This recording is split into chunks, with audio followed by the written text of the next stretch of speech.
Media बंधुओं, वैसे आप लोगों को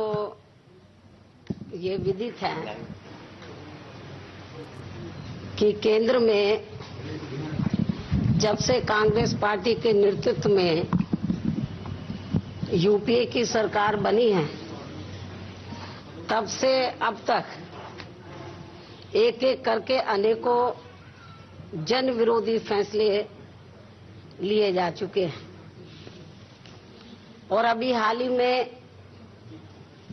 केंद्र सरकार ने रसोई गैस और डीजल के दाम बढ़ा के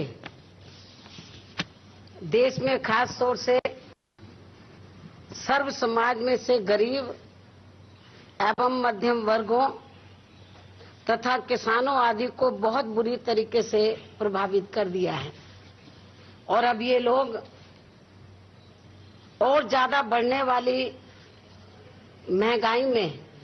इसके बाद अब महंगाई बहुत ज्यादा बढ़ जाएगी, खासतौर से डीजल के दाम बढ़ने की वजह से। तो ऐसी स्थिति में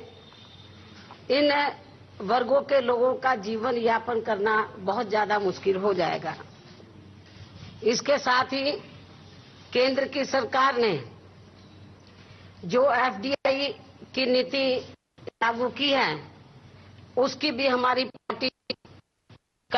में निंदा करती है। इस नीति का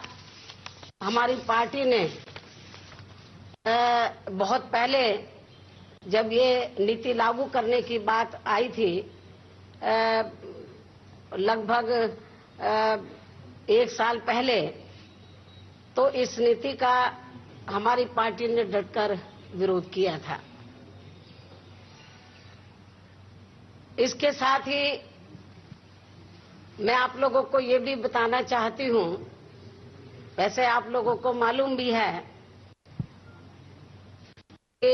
अगले महीने 9 अक्टूबर को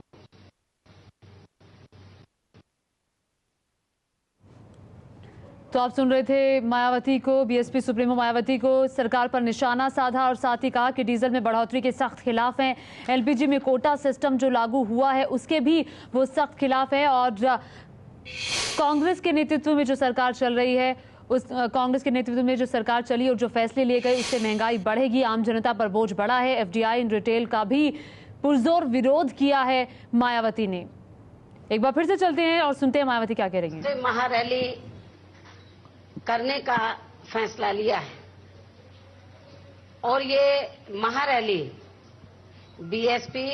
संकल्प राष्ट्रीय महारैली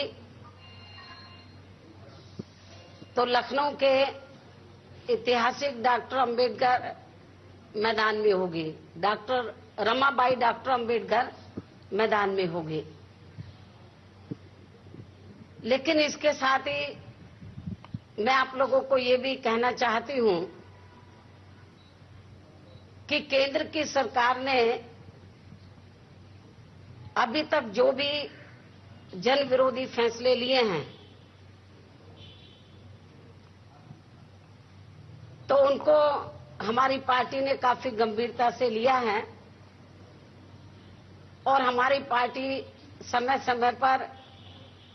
उनके खिलाफ आवाज भी उठाती रही है। और इसके साथ ही आप लोगों को ये भी मालूम है कि देश में एससी एसटी वर्गों का प्रमोशन में जो आरक्षण है, तो इसको लेकर वर्तमान केंद्र की सरकार ने तो विधेयक तो वो बनाकर ले आए हैं, कैबिनेट ने मंजूरी भी दे दी है, लेकिन अभी तक ये विधेयक पार्लियामेंट में लंबित पड़ा है। तो इन सारी बातों को ध्यान में रखकर और खास तौर से ये जो अभी हाल ही में जो रसोई गैस के दाम बढ़ाए गए हैं, डीजल के दाम बढ़ाए गए हैं और एफडीआई की नीति जिस प्रकार से जो केंद्र सरकार के अंदर के जो सहयोगी दल है उनके बारे में मुझे नहीं कहना है कुछ भी, लेकिन खास तौर से जो उनके बाहरी सहयोगी दल हैं, अब वो अन्य बाहरी सहयोगी दल में कई दल हैं, तो बाकी दलों के बारे में मुझे नहीं कहना, लेकिन मैं अपनी पार्टी के बारे में जरूर कहना चाहती हूं कि हमारी पार्टी केंद्र में जो कांग्रेस पार्टी के नेतृत्व में यूपीए की सरकार चल रही है, तो इस सरकार को मुद्दों के आधार पर और इसके साथ साथ देश में सांप्रदायिक ताकतों को कमजोर करने के लिए इनको हमारी पार्टी ने भारत से समर्थन दिया हुआ। हम सरकार में शामिल नहीं हैं और जब जब जन विरोधी फैसले लिए गए हैं केंद्र की सरकार द्वारा, हमने उसको बर्दाश्त नहीं किया है। उसके खिलाफ हमने पार्लियामेंट के अंदर भी और पार्लियामेंट के बाहर भी काफी जोरदार तरीके से आवाज उठाई है। लेकिन अभी पिछले 2-3 दिनों से जो एक एक करके कई जन विरोधी फैसले वर्तमान केंद्र की सरकार ने लिए हैं, इसको हमारी पार्टी ने काफी गंभीरता से लिया है और अब हमारी पार्टी ने ये फैसला लिया है कि अगले महीने हमारी पार्टी की जो संकल्प राष्ट्रीय महारैली होने के लिए जारी है लखनऊ के रमाबाई डॉक्टर अंबेडकर मैदान में, ये जो बड़ी रैली होने के लिए जारी है 9 अक्टूबर को, तो 9 अक्टूबर को ही रैली खत्म होने के बाद तो उसी दिन शाम को या ज्यादा हम लोग व्यस्त रहे तो अगले दिन ही, क्योंकि पूरे देश भर से हमारी पार्टी के जिम्मेवार पदाधिकारी कार्यकर्ता आएंगे, तो और राष्ट्रीय कार्यकारिणी के भी सभी हमारे पदाधिकारी मौजूद रहेंगे। या तो 9 अक्टूबर की शाम को या फिर 10 अक्टूबर को हमारी पार्टी राष्ट्रीय कार्यकारिणी की बैठक बुलाएगी और उस बैठक में तो केंद्र सरकार के अभी तक के जो जन विरोधी जो फैसले हैं उनके ऊपर विचार विमर्श करेगी और विचार विमर्श करने के बाद हमारी पार्टी फिर कोई अंतिम निर्णय लेगी कि हमें अब केंद्र की सरकार को बाहर से समर्थन जारी रखना है या नहीं रखना है। तो इसके बारे में जो भी राष्ट्रीय कार्यकारिणी डिसीजन लेगी, हालांकि 9 अक्टूबर को तो थोड़ा मुश्किल हो जाएगा, बड़ी रैली है, तो 9 अक्टूबर को तो हमारी पार्टी की संकल्प बीएसपी संकल्प राष्ट्रीय विशाल महारैली होगी। तो और अगले दिन 10 अक्टूबर को हमारी पार्टी बीएसपी की जो राष्ट्रीय कार्यकारिणी है तो उसकी अलग से बैठक होगी और इन सब मुद्दों के ऊपर गहन चर्चा होगी और इसके बाद ही अब हमारी पार्टी केंद्र में जो यूपीए की सरकार को जो भारत से समर्थन दे रही है इसके ऊपर पुनर्विचार करेगी और फिर कोई अंतिम निर्णय लेगी। इसके साथ ही आप लोग ये भी मुझसे जानना चाहेंगे इसके साथ साथ कि उत्तर प्रदेश में वर्तमान जो समाजवादी पार्टी की सरकार चल रही है और इस सरकार के आज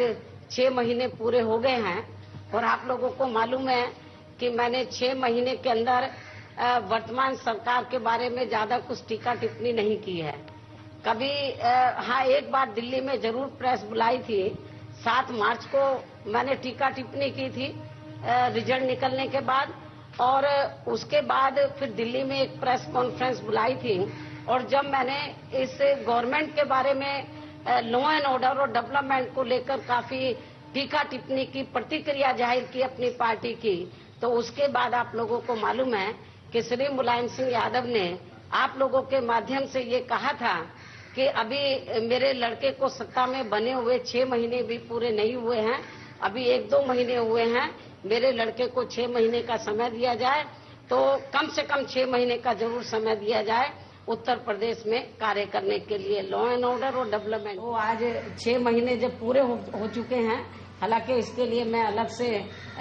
प्रेस कॉन्फ्रेंस बुलाऊंगी, हर बिंदु के ऊपर आप लोगों के सामने अपनी बात रखूंगी, लेकिन फिर भी मैं आप लोगों को ये बताना चाहती हूँ कि 6 महीने के अंदर वर्तमान समाजवादी पार्टी की सरकार